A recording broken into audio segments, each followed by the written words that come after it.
Good morning from Lutraki, from Greece. We're vacationing here and the summer keeps on going. It's October and we're going swimming every day. So we decided today we're going to have a nice summer recipe. It's vegetarian. It's amazing. So the main element is the green beans, but we have some potatoes and peppers, and also I have an eggplant, parsley, lots of onion and garlic. And at the end I'm going to put a zucchini. I'm going to slice a zucchini and put it on top with some parsley, and I'm going to let it cook for 10 minutes, for 10 more minutes, because the zucchini actually cooks fast.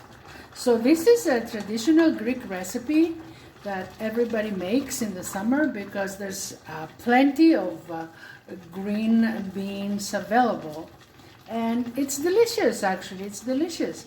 So go ahead and make the recipe, and I'm sure you're going to love it, especially if you're a vegetarian.